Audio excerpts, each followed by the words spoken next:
Thanks for joining us. We're just sitting around the kitchen table and just want to talk a little bit about why we said what we said when we filmed the listing presentation with Bill and Kimberly a little while ago. The listing presentation is very, very flexible. You may notice that I have here on the table a leather binder with a Realty Executives logo on the cover of it. This is designed to enable you, if you wanted to print off any of the pages, slip it into a plastic sleeve, and have that as your presentation book if you need to do that. Or you can work right off the computer on the kitchen table like we are here. Or with today's technology, you can get a cable and plug it into the flat screen TV that's in their den, and you can make the presentation that way. So there's a bunch of different ways. But let's talk about why we set the presentation up the way we did. So that's why we're having this little informal get-together here, sitting around the kitchen table. To start with, we're going to not use the word listing presentation or taking a listing, if possible, anytime during the presentation. The reason we did that is that the individual that you're making the presentation to, or individuals, may feel that you're there to take a listing, and by doing that, you're taking their deed. And they're very uncomfortable about that. So one of the ways that you can scoot around that is that you can use the term like we have here at the top of the page, how to effectively market a house, and presented in the presentation as a marketability proposal. Before we get started, one of the things we need to do is be sure that everybody that's on the deed is present for the presentation. It's always helpful not to have someone missing, because if you do that and you make the presentation, then the person that's not there will probably be the one that will either prevent you from securing the relationship or make it very hard for you because you have to come back and do a second presentation all over again. So always ask to be sure that everybody that's on the deed is present for the presentation. Now, this particular page that's here is not necessarily used for the listing presentation. It's just a page that we use when we do training. But this would be the first page in your presentation. It's a picture of the house, and it's got the name and address of the people that you're talking to. And with today's technology, it's real easy just to go by and get your digital camera out and take a shot and load it in before you make the presentation. It's easy to do, and they really like it. And if you print the presentation off, you can leave that part of it behind because they'd like to keep a picture of their house. You notice I'm using the word house. One of the reasons I do that is back in the old days, in the late 70s when I was trained, we would list houses, sell homes. And the reason we have to use the word house, it's a very sterile name. It's the kind of name that doesn't evoke any emotion, whereas the word home does. So we'll try to use the word house all the way through the presentation. The technique that I used on this next slide was putting it in terms of questions. You may have a different technique, but the reason I did this was I wanted to see if I could connect with the sellers right away. Now, in doing that, I took each of these phrases here, like the first one, the service you receive. I tried to turn that into, gee, do you think that you all might have in the top of your mind a couple of these issues here? One of them is the service that you receive. The second one could be closing without surprises. Are these some of the things on the top of your mind? So already you're asking questions of the seller, and hopefully they're sitting there nodding their heads. And if they're beginning to nod their head, they're beginning to engage with you. You see, the presentation is broken down into a couple of parts, but the first part is building rapport. And you'll see as we go along that what we're trying to do is engage the seller in such a way that they feel very comfortable working with you, that you're somebody that they would like to use to market their property. Now, as we go through this, you'll notice that I use the term hire. You know, I'm here to make a marketability proposal with the understanding that when I get through that I'd like to consider hiring me to market your property. The reason we say it that way is that we want to allow them to feel that they have control of the decision-making process when the presentation is through, when we're complete. And so in setting it up this way, it helps them to relax a little bit and to be more open. We're just there to, in a sense, share our resume. Our resume happens to be the presentation. So in sharing our resume when we're through, just like when you share your resume if you were going to apply for a position at a major corporation, you would like them to consider to hire you based on the interview process, and this is what this is. It's the interview process. So as we go through the interview process, we want to be sure and we engage the seller. Now the next page, some people say, well, that's a little hokey. Well, you can say that, but you know, actually, it also brings to mind questions that you can ask them too. And we'll just use the first one as an example. Are you looking for someone that is highly experienced to market your property? I hope that as you see my presentation and how I work through that you'll believe that I've satisfied that question for you. And then you just do the next one, the next one, the next one, and all these are just questions. So again, it engages the people. It helps them to be able to think, gee, I'm looking at this person, I see what he's presenting, and this is the kind of person I'd like to be involved with. Now the next slide is a little different than just jumping into the presentation and sharing what you're going to do. The next slide actually engages them to see if you can do business with them right away. It says at the top, relocations and referral. So the question we asked in the presentation was, by the way, are you moving locally or are you moving out of town? And if they say they're moving out of town, then you ask them the question on whether or not you can refer them into the system at no obligation, no cost to themselves, and help them at the new location where they're moving to. And the fortunate thing about Realty Executives, whether we have a member in that market or not, it doesn't matter. We have a relationship with members or non-members in every market in the United States and around the world. We will coordinate that if they place the referral through international. If they're moving locally, fortunately, tied into the back of this listing presentation is the buyer presentation. So hopefully that we can work this out to where if this is a for sale owner that we're talking to and the for sale owner decides that they just want to market the property for a while themselves, but maybe they would like to have somebody work with them to help them find that new home that they'd like to buy. Maybe we can get an exclusive buyer agreement with these folks by showing them the presentation at the end of this one. So that's what this is designed for, is to help uncover some information on why they've decided to move. It could be a number of reasons, and where they're moving to. Now, in addition to that, the next slide just talks a little bit about poke some fun. It just simply says the difference between an agent and an executive is the difference between for sale and sold. Just bring a little humor into it. The next one is on your credentials, and we only have 2 pages on this. Back in the old days, we used to build a brag book, and that's where we had letters of recommendation and pages of stuff that we've accomplished. And today we don't do that. You see, the seller is looking for what you're going to do to market the property. They really could care less on the number of designations we have and the schooling that we've gone to and all the things that we have done to improve ourselves as realtors. What they're really looking for is how are you going to market the property, and are you going to market differently than anybody else? So this page just is a summary. You can see it just a picture of yourself and a few items, and then the next page is an add-on that you don't see in many presentations, which is a mission and vision statement. Now, the purpose of this is to align their thinking with where they're currently working and the business dynamic that's going on in that place to the marketing of their property. I'll give you an example. If I'm in middle management and working for a corporation, that corporation probably has a mission statement that's posted in the lobby and maybe even the walls around the business. Plus, they have a full vision statement and they have the guiding principles set up on how they're going to execute that vision statement. Well, the wonderful thing about that is if you include your own mission statement and your own vision statement in your presentation, that aligns with the business dynamic that's there, with their thinking about how to conduct business. And since this is the most valuable asset that they own, they need to have a business relationship with the person that they're working with in the marketing of that property. If you put a mission and vision statement into your listing presentation, it'll set you above the pack that's out there in the marketplace. Now, the presentation is broken down into 4 areas. First is the selling of the property, all the dynamics that go through that. The second is the pricing, and we'll get to the pricing fairly quickly. Most people, when they make a presentation, wait to the very end to talk about pricing. We don't recommend that. We recommend that we get the pricing right away. One of the reasons is that's what they really want to talk about. All this other stuff, they'll put up with you for a while, but you need to get to pricing fairly quickly. And then, of course, preparing the house for sale. That's the actual staging of the house. And then the last part is buying, which is if they're going to buy another house in a particular area, you can help them do that. So we'll get started into the seller portion of it. And the first is initial interview.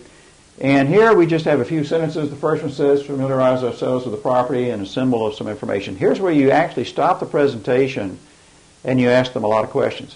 You'll notice in the questionnaire part of the presentation when I was talking to Bill and Kimberly, that I asked them, I said, what was it that attracted you to the property when you drove up to the curb? What was it that first struck you about the property? And then I began to ask question after question after question on that particular piece of property. And what I was doing was taking notes during that time. And the reason I was taking notes is that they were helping me to write the ad. You know, it's so hard. We've seen so many houses out there in the marketplace, and if you've been listing property for a while, it's very difficult to write a creative and exciting ad about a 3-bedroom, 2-bath house, 1,600 square feet with a 2-car garage. Yet, the seller, when they bought that house, there was an emotional attachment to it when they drove up to the curb. Or there was an emotional attachment inside the house, in the floor plan, or the way it was laid out, the various amenities that were in the house. Or it could be the yard and the way it was kept, the shrubbery and the fencing in the back, and so on. It could be any number of things. So we need to find out what it was that struck the interest of the seller at that time when they bought the house. So we actually pause and ask a bunch of questions. The next question is, located here, is determine the seller's goals and objectives. And by the way, why are you selling?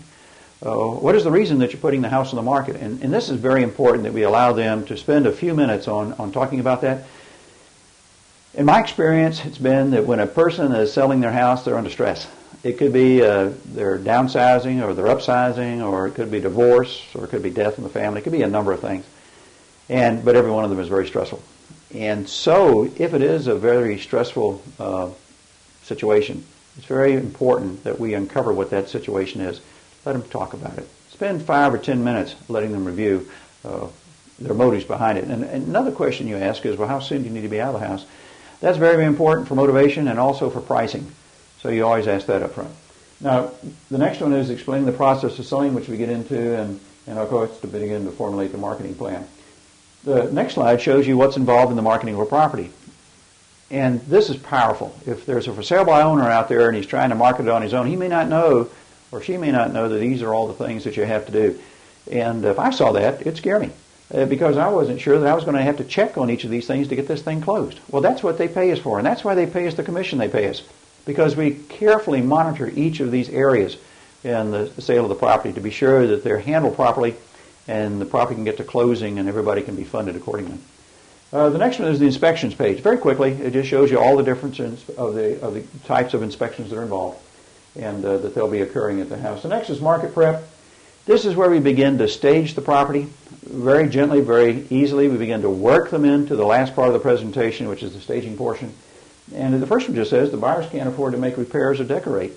And the second one says that sometimes they estimate the cost of the repairs or decorating to be more than they thought, and so for that reason they elect not to make an offer on the house. They prefer that you take them someplace else. And so we explain that to the seller, that they're hindering themselves if they don't prepare the house for sale. And when I mean staging, I mean stage the property as if it looks just like new construction. Whatever it needs to have done to it, whether it's paint or new carpet or whatever, that needs to be done, so that when the buyer comes in, there's a fresh look in the house, and they're attracted to it. If you go back and look at your statistics, I think you'll find that in a particular market, a very small percentage of listings are actually selling each month. Let's say, for instance, you've got 2,000 listings and 200 of them come under contract each month. That's only 10% of the market. That means the other 90% of the listings are still in the marketplace. What can you do to help your seller stage that property so they'd be in that top 10%? Well, the first part of that is getting the pricing right. And we're going to talk about that in a minute, and I'll give you some techniques on how to do that. But the pricing is very, very important in today's market. Number two is with all that competition out there, we don't want the buyer saying, well, show me another one. We want the buyer to say, we found it, this is the one we want. And the reason is the house is staged as if it's new construction, and there's nothing they have to do to move in except bring in their furniture. So the next talks about the agents always remember the way they looked at it, and if you remember as an agent yourself in the marketplace, you've seen some houses that when you walked in through, you say, my gosh, why did they leave this rust on the front screen door? And gee whiz, they could have gotten rid of the scuff marks that are around the molding, and oh man, the closets, they're just cluttered. I mean, you could go down the list and say, for just a few minutes and a couple of dollars, they could really fix this place up so when people walk in, they get the wow factor instead of having to step over stuff to make a decision to buy the house. And then the next part of it is the marketing plan. And here's where you put in all the things you're going to do. And I've got a whole bunch of things in here, but you may not want to do all these things. So whatever you plan on doing, put in, but do not put anything in there that you won't do. If you remember one of the other presentations we did on me as a company, one of the words in that presentation is the word trust. And they'll give you a certain level of trust when you start out, but after that, the trust level is either going to go up or going to go down.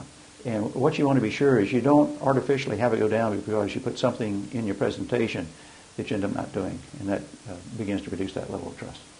So there's 2 pages here. You may have 3. You can add in whatever you want to that as supporting materials, as you see I've done later. This page here is designed to where you can hyperlink the new commercials. Right now I have the older commercials, which is Coins in a Fountain, the Genie, and Falling Star. But there's a brand new commercial that's out, and you can hyperlink that to that page, and that will actually demonstrate the commercial right off your laptop if you'd like to do that. The next page is talking about Realtor.com. Realtor.com still gets the lion's share of all the clicks when people go online. And it's important that I show that I do over and above what the typical person does in the marketplace by having 6 photos in the ad. What's interesting about this, you notice that I asked them, I said, would you consider helping me see where I need to shoot the picture? I'm not a professional photographer, but you might be able to guide me to where you would say it would be the best angle of shot as the seller. If I can get them to commit to do that, that's a trial close. And that means they're beginning to think about hiring me to market their property. So I use the trial close on this page to help me to get to that part of the presentation where they are comfortable with me.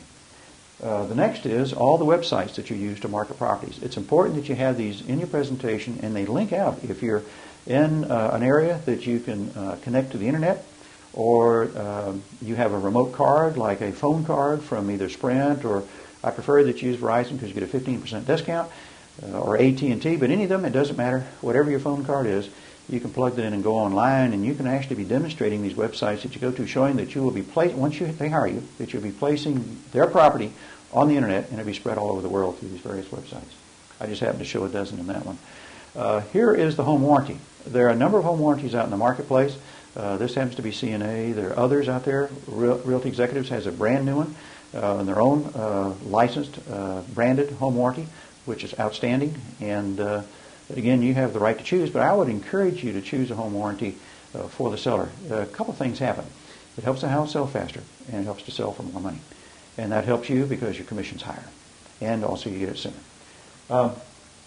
The next slide is negotiations. And this is important, that you just don't talk about negotiations, but you tell a story.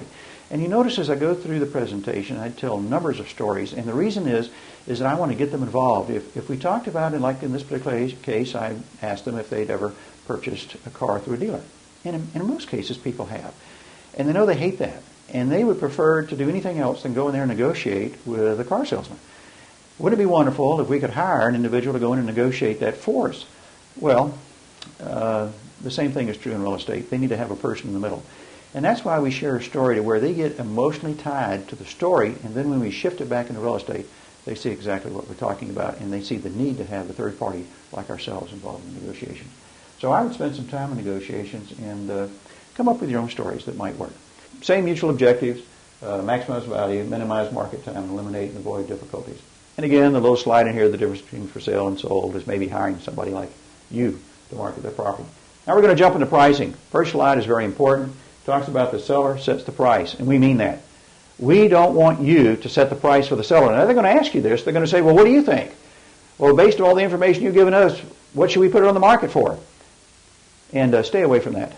Because once you say, oh, I think you can get this for the property, or I can get this for you, you're setting yourselves up to be liable. You don't want to have the house sell for less than what you said, and then they come back and say, but you told me it would sell for $5,000 more. We're going to court to get that.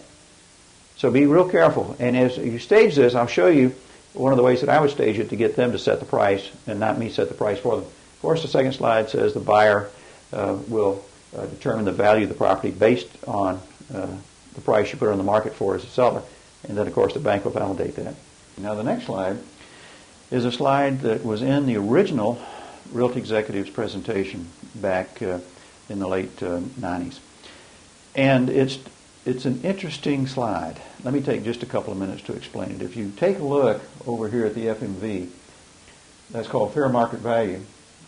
If the people put the house on the property for the fair market value, only half of the available buyers will even look at it. And you may not know this, but there are people that really aren't interested in the price as much as they are in the amenities. For instance, a person could be in their late 60s, early 70s. They don't want a two-story house with a master bedroom suite on the second floor.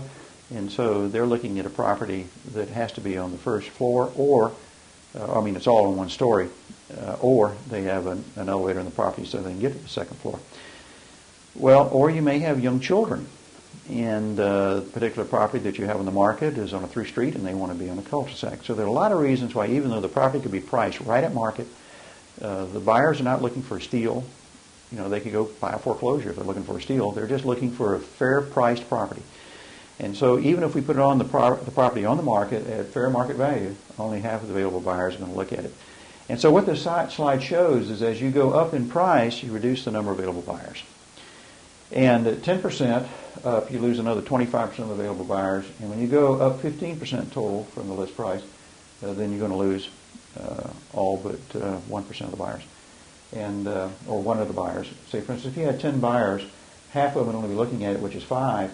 Then it goes to 2.5 buyers, then it goes to 1 buyer as you begin to work your way up. And then if you go up 20%, you don't have any buyers.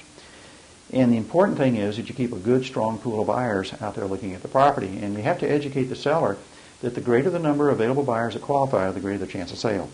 If they begin to raise the price and weed out the buyers, then they will cause the property to be on the market a lot longer than it needs to be. And if it stays in the property on the market too long, the property then becomes devalued in the minds of people, and they'll probably take less than their original value that was offered through the CMA originally. So it's important that they understand the graph. And of course, you notice if it goes down the other way, if you discount the property by 20%, everybody out in the market wants to look at it because it's a deal. You might even buy it as an agent. So, but that's why the graph is set up the way it is. What it does is enables you not to haggle over price. What this graph does is enables you to show the facts based on your CMA. So now they see the number of buyers that are available and how they can actually start to weed out the number of buyers. Remember now, over 80% of the buyers are searching the internet before they even come in the market. And what's interesting is the high majority of people that go on the web use a realtor. I mean, it's in the high numbers. And so the typical seller out there doesn't know that, and because they don't know that, they don't realize that the buyers are very savvy on the price of housing out in the marketplace because they've been on the internet, going through Zillow and some of the other websites out there. They can get a pretty good feel for what pricing is all about. So, with that being said, it's important that we educate them on what happens when they try to get a little greedy. And we don't want them to be greedy. And fortunately today, with what's going on in the foreclosure market, we're finding out that there are many, many sellers that realize that maybe they can't get out of the market, but they're going to have to go out and find out what fair market value is based on CMAs or based on appraisals and put the property on the market for something very, very close to that, no more than 1 to 2% over that number. Now, while you're showing your CMA and demonstrating what you want to do, you notice in the presentation with Bill and Kimberly that they agreed to price right away. But what if you have a situation where they don't agree to price right away? You know, they begin to say, well, you know, we just need more money out of the house. Well, the presentation was designed to help you work through some of the objections that they might have. Now, the way I made the presentation before is what I did was I used the wording of the additional slides to reinforce their decision that they had made on the pricing. But if you still have people struggling with the pricing, this gives you an opportunity to take another slide, another slide, another slide, and kind of work through that and get them to a point to where they understand that maybe they need to price it close to fair market value if they want to get it sold in a hurry. And a lot of people need to get out of their homes faster than the days on the market today, a lot faster than the days on the market. We're in some markets where the days in the market are 140, 150, 160 days, and folks want to be out of the house prior to that. And of course, that includes the time from the contract until we get the property closed to the mortgage company. And now the mortgage companies have, become more difficult than they have been in the past to get the mortgage, and it takes longer to get the mortgage. That's just time that maybe the seller doesn't have. So what we're trying to do is get them out of the house in a hurry. And to get them out of the house in a hurry, we do that by getting them to price it right, and also to fix it up. So we talk about factors that affect value. You can go through these, and if they have a question on those, you can explain those. Also, this is a slide that's thrown in right now in case we were in a high interest rate market. We're not, but it's here for you in case it is. Normally, you would not use this slide, and you can take it out of your presentation, but it's there for you in case interest rates get above 12%. Factors that don't affect value: what you paid for the house, the cost to rebuild it. Let's say, for instance, that you're unable to set the price on the Ben Franklin page. These pages give you a chance to continue to work through the presentation to educate them on why they need to reconsider on rethinking that price that they want to put it on the market for. You might even get to a point to where the price is so high that you just shut the presentation down and said, I can see that this isn't going to work. I made the offer in the beginning that if you looked at my resume and you decided that you wanted to hire me, that'd be great, but I can elect not to be hired. Because if you place me in a position as an executive where I'm on commission only, and you place me in a position where I don't have a chance of selling the house because it's overpriced, then I'm going to be spending a lot of money on the marketing of your property without even a chance to get it back, and I'm not going to do that. As a business person, I'm just not going to do that. But if you'll price it fairly in the marketplace, then I will consider marketing your property because I have a chance to get paid. Also, when you're in here, we need to talk about your listing commission. They're going to say, well, okay, let's say we've set the price of the property, and they'll go with the fair market value, and we'll just make the number up, say $200,000. By the way, what are you going to charge us? And it says, well, how soon do you need to get out of the house? We talked about that earlier, and they reinforce that, and they say, well, we need to get out, in about 90 days. Well, to do that with 45 days of time from the time you take the application to the time it closes with the mortgage company, you're only talking about 45 days, and you have to have a contract. Would you consider doing this? Normally, I charge 6% in the market, but I'd like to charge 7%, and the reason for that, I want to give 1% to the agent that has the buyer. And since all of us are on commission that sell houses, that's going to be very important, because what we do is then we will place that in the MLS system and show that that's a 4% commission, not a 3% commission. And you're going to find a lot of showings because the agent will want to show the property where they can maximize the commission. And that'll help you to get more buyers through the house. And as we mentioned early in the presentation, the greater the number of the buyers, the greater chance of sale. So, as you know, work on that side of it when you're doing the presentation. This will help you to set the pricing. Never go down. And by the way, if you go down, never go down in 1% increments. A lot of people say, well, when you take 5, well, they just dropped it a full point. You go from 6 to 5, that's almost a 20% reduction in your commission. And you're worth a lot more than that. If you have to go down, go in 1/8 increments. You could drop it from 6 to 5 7/8, but that would be it.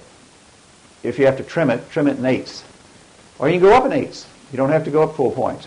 But you need to be thinking about increments of your commission, not chunks of your commission, when you're trying to set the fee that they will pay for you to market the property. Remember, always go up, never go down. The expressions do not affect the sales price of a house. Another agent said it was worth more. Watch out for those people. If the agent is using the same data that you are on the competitive market analysis, it's very, very important. Let me talk about the competitive market analysis for just a second. When you bring your data out, try to limit the amount of data that you have time-wise. Don't go back 6 months or a year on sales, because property values have been shrinking in most markets somewhat. And you don't want to use a house that was valued much higher 6 or 8 months ago in your data. Get your data in tight. If you can go back 90 days and have enough data, that would be good, because the market has started to stabilize and in some cases started to go up. And so you don't want to go back much more than that. So try to get data that goes back about 90 days, but spread your data out a little bit. Encompass more areas. So if this person here says, well, I can get you more than that for the property, find out where they're gathering the data and then compare data. And so instead of arguing personality or that person doesn't know what they're talking about or, my research is better or whatnot, just say, well, just compare our research with theirs. Don't make it personal. Make it data related. And say, here's the data that I've collected. It's over a larger area of territory, and it's for a short period of time, because the market has been causing the property values of some property to decrease in value. And say, now based on the range that you have here, looking at the range, and let's say the range came out from $197,000 to $210,000 in your CMA, and you say, now where in the range would you like to put that based on how quickly you've got to get out of the house? If you need to get out of the house in 45 days, what is going to trigger that buyer to come in and look at this house and trigger an offer? Offers are brought in based on a trigger point that the seller has set up for them. And what you want to be sure that you do, Mr. and Mrs. Seller, is that when you place the property on the market and set the price that you want for it, be sure that price is such that it will trigger an offer from the buyer. If you set it on the high side of the range, it may slow down the number of triggers. What you want to do is consider setting it at a range where it will trigger the offer. So based on the 197 to 210, where would you like to put it in that range? And let them give you a number.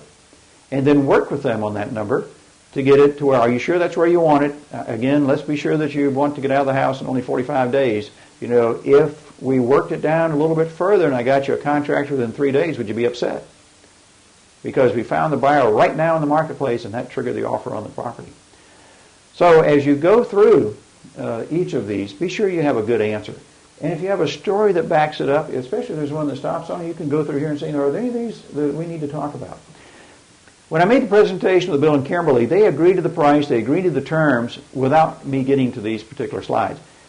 These slides are designed to do one of two things. You can either reinforce the decision they made if they come to terms on the Ben Franklin page, or if they don't come to terms with you on the Ben Franklin page, you can then come through and use these to work through the process to where they can come up with a good decision. Each one of these questions is to focus back on proper pricing. Now, obstacles to proper pricing, you'll see these particular ones that are listed here. There's a whole number of them. The last one is mentioned greed. But the first one says incompetent agents who will accept any listing at any price. And you can talk about in the marketplace that there are people, unfortunately, our industry is not pure, and there are people out there that are trying to buy the market, and one of the things they'll do is they will try to purchase the market by seeking the greed factor out of the particular seller to cause them to put it on the market where they aren't going to get an offer. But it benefits the agent because it gets a sign in the yard. But it doesn't benefit the seller. And we're here for the seller. We're here to help the seller sell the property. So as you work through that particular page, be sure that you can answer each question. If you have a story that you can flow into each of those questions, that would be great to do that. Now, overpricing. Again, if they still haven't come to terms on the price, there's a lot of reasons here where overpricing affects things. Help sell the competition, the one down here in the bottom. This is the one that I love to talk about because I talk about it being the pivot house. It's a beautiful house. It's immaculate. It's groomed. The yard is perfect. The inside looks like it's a brand new house with new construction. And yet they're not getting offers, but every day they get a showing. And the reason they're getting a showing is the agents in the marketplace realize that that house is grossly overpriced, and he's using it as the pivot house in the market to go sell something else. So you can also explain that to them too. It says, oh, by the way, well, why don't we try it at this price to see what happens? It says, well, you can do that. But you're going to get a lot of traffic, but you're not going to get any offers. Because the buyer today, if we go back and look at the Realtor.com slide, the buyer today is highly educated in what's available in the marketplace. They not only are looking at Realtor.com and seeing what prices is, but they're also going on to Zillow. And they're seeing what value actually is based on what Zillow is saying. I'm not saying Zillow is accurate, but I'm saying that the buyers are looking at it to get a feel for what's going in the marketplace. And when they come in the marketplace, they know what value is. And this is the page where you can help the seller to feel very comfortable about the price they set, because the buyer coming in is highly educated, and you don't want to scoot the buyer out by overpricing the house. So this will help you to tie it down. Remember, our whole purpose here, number one, is to build rapport. Number two is to get them to realize the price that the property needs to be.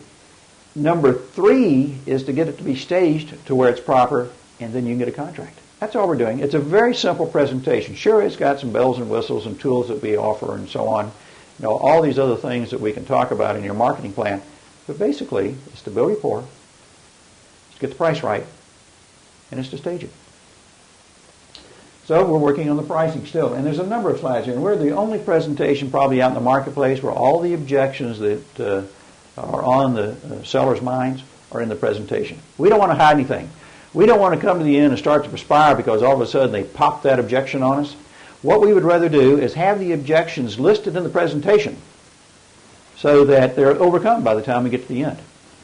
Now, here we're going to talk about appraisal versus CMA. And there's only one difference between us and the appraiser, and they don't look at property under contract. They wait for it to close before they stick it in their appraisal. Now, market prep. This is very important. This is where we begin to talk about two things, my job and their job. You see, my job is to market the property outside the property lines. It's their job to market the property inside the property lines. Now, if I'm going to spend literally hundreds, if not thousands of dollars, depending on the value of the listing, to market that property, I need to be sure that they're going to do their job before I do that. And so one of the conditions on the signing of the listing agreement is that I will not execute the marketing plan until they get the property ready for sale. See, I'm going to go and prepare everything I need to do to market the property outside the property lines, but they need to go and do everything they need to do to market the property inside the property lines. So here's what the presentation did. They took each individual room in the house, and they have a slide on it, and here's where we stop. They pick up a yellow pad, and we go around from room to room to room looking at everything that needs to be done before we place that house in the market. For example, let's say, for instance, the house has a couple of dogs in it. You walk in the house and you can smell doggy. All right? You look at the carpet and you can see the carpet is stained. And you know, if a dog urinates on the carpet, you can clean the carpet, but it'll come back up through the pad again. That can't be cleaned and fixed. It's got to be removed and replaced. If you see that, that's one of the items you check on the checklist. All right, carpet needs to be replaced. You look at the front door and you've got dog scratches on it. Front door needs to be repainted. If there's a screen door in the front door, that's probably going to have to be repaired or replaced. If you go in the kitchen and there are young kids in the house, you'll notice that the toaster oven is going to look like it's been beat up. Might even have rust on it. I mean, it's a well-used product. They're very inexpensive. They need to replace the toaster oven in the kitchen. If you've got burn marks on the Formica tops because she pulled a hot plate and laid it down on the Formica and it burnt the Formica, you could have to have the top piece of the Formica replaced, and that's easy to do and it's very inexpensive. And yet it will bring a brightness and a shine to the kitchen instead of just making it look like it's shop worn. You know, it talks in here about cleaning up the grout. Grout sometimes turns brown. It needs to be white. It needs to look fresh. In some cases it may need to be ground out and replaced. That's just the kitchen. You know, if you go through all the different rooms, the bedrooms, the closets, we may need to encourage the seller to lease space somewhere to where they can store stuff. We need to remove the clutter out of the house. They need to be able to walk in the kids' bedrooms and open the closet doors and they look nice, they look fresh. Instead of packed with toys to where there's fear about opening the closet door, they actually can open the closet door and the kids' shoes are in there nicely stacked, their clothes are hanging properly, and the shelves aren't cluttered and at a point where the stuff's going to fall off the shelves. We need to educate them about that. They need to do these things before we even put it on the market. We don't want to go back to the page that showed about that the agent that is showing the property remembers the property when they see it, and if they remember it in the way it is before it's staged, they won't bring their buyers back to it. Even though you fixed it up, you notified everybody through the MLS that it's changed, they still have the vision of what it looked like before. And they can't visualize it looking much better. So let's be sure that we convince our seller that they need to do it right. Remember, if only 8 to 10% of the properties are selling each month, they're in MLS, we want to be one of those properties. And if it costs a little bit of money, we need to be creative and help the people find the money to do the fix-up. If they got to replace the carpet and it's going to cost $600 or $800, whatever the size of the room is, help them to find the $600 or $800. I'll give you an example. Let's say, for instance, there are two houses across the street from each other, and you know, in a lot of communities, the builder will build every fourth house that looks the same. He may turn the floor plan around, he may put a different front on it or whatever, but about every fourth house looks the same. These two houses across the street from each other, they're identical as far as the floor plan is concerned. The one on the right-hand side as you drive up is for sale. There's an older retired couple that live there. Very nice folks. And when you drive up, you notice that the yard looks like it's manicured. The bushes are just perfect. If you were to go take a look at the house and walked in the front door, the beige carpet that's in the living room looks like it's never been walked on.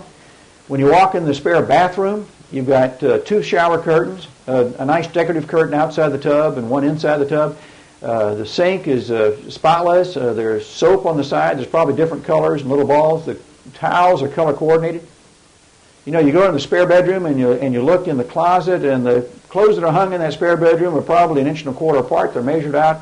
Everything is stacked just right on the shelves.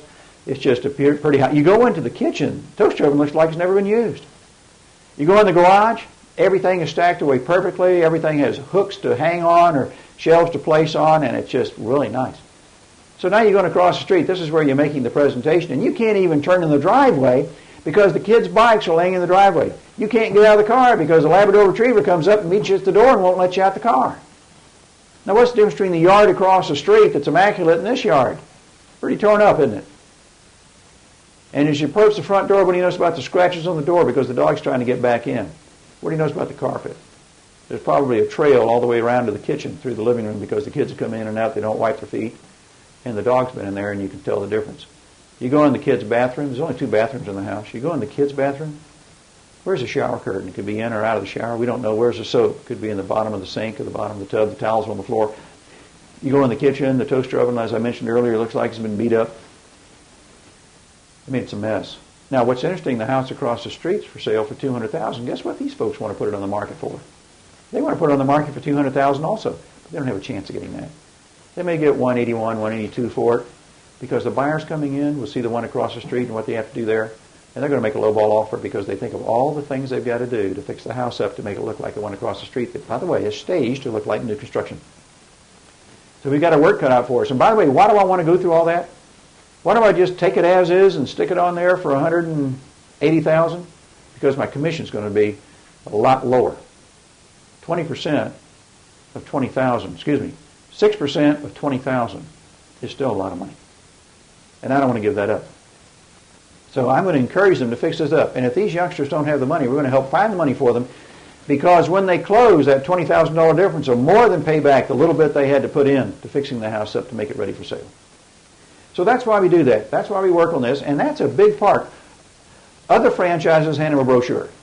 Yeah, go ahead and fix it up. But there's no pressure behind that. And if we're going to generate much higher income in this kind of real estate market, one of the things we need to do is be sure that we're managing our inventory properly.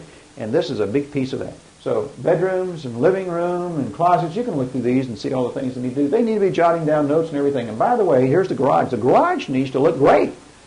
And one of the ways you do that is you have them focus on the garage, getting rid of the junk that's there, pressure wash the floor, clean it up, get the paint stains off, and make it look like a new garage, so that when the guy in the family sees the garage, he says, nice garage.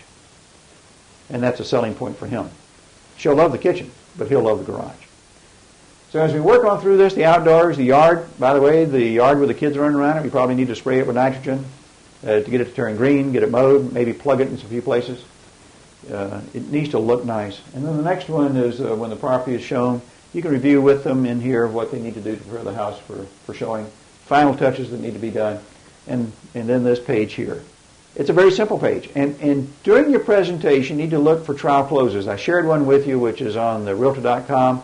If you looked through the presentation, I made you notice there are places in there where I was saying, well, I sure hope you'll hire me to market your property. I said that probably a half a dozen or a dozen times during the presentation. Each one of those was working on a trial close. Here's where the real close comes in. And the technique on this is, I would be honored to go to work for you now. Would you consider hiring me to market your house? And whatever you do, don't open your mouth after that. There's an old sales expression, which is, he that speaks first loses. Now, if they need to look at each other and say, well, we really need to think about this, just excuse yourself from the table, step out of the room. If you have to go outside, let them talk about it. Don't pack up your stuff and leave. Just say, oh, you're probably right. You probably do need to think about this. Why don't you two visit with this for the next 3, 4, 5 minutes? I'll just be out in the yard or whatever. And when you're ready, come get me and let me know if you want to hire me to market your property. If they come back to you and say, well, we've already got another appointment to come in. We really don't want to, we're kind of nice people, and they were nice enough to call to set that up. And since we're nice people, we want to have those folks come in and say, listen, if you really want to hire me, if you like what I'm doing, I'll go ahead and make the call for you. And tell them that the property is already on the market. And they'll take it a lot better from me, and then you don't have to worry about that. And by the way, they can still show the property. And they can bring a buyer. So I'll be happy to help you on that. The next slide is the break, and then we get the buyer presentation. There's a dozen slides in here on the buyer. And that, if they were thinking about moving locally, here's where, if as a for sale owner and they elect not to let you market their property, let's say, for instance, if they want a couple, 3 weeks to work on it, and tie them down on that, and say, well, we would like to try it on our own. Well, great, how long would you like to try it on your own? Well, we'd like to try it on at least 2 weeks. Well, that's super. Why don't we do this, is that if you'll hire me to find you the right property in the marketplace that you want to move to, then I'll be contacting you daily on what I've found in the marketplace and what's new as far as sellers placing their house on the market. And if you have questions about the marketing of your property, I'll be happy to answer those for you too. With the understanding that in 2 weeks, if you haven't sold it yet, you can hire me then to place this on the market. So this gives you a chance to stay in touch with them. That's why the buyer presentation is so important. It enables you to build additional rapport. Maybe they'll even hire you to find that house, and that gives you permission to come back and chit-chat with them daily while they're trying to market the property on their own, and then you'll secure the ability to market the property after the 2 week or 3 week period they want to try that. And they can really sense that you're there for them by doing that. Well, we've covered about everything we wanted to cover. Thank you for listening to this. I hope you got an idea or two out of it. Go back and take a look at the presentation again, and then see, okay, now if we can't come to terms after the Ben Franklin page, how can I use the additional objections that are listed there, and what stories can I come up with, and what emotional attachment can I bring up by me understanding what their needs are and satisfying those needs by getting to them relate emotionally to what's going on. Thanks for joining us. Hope this was good for you. Bye.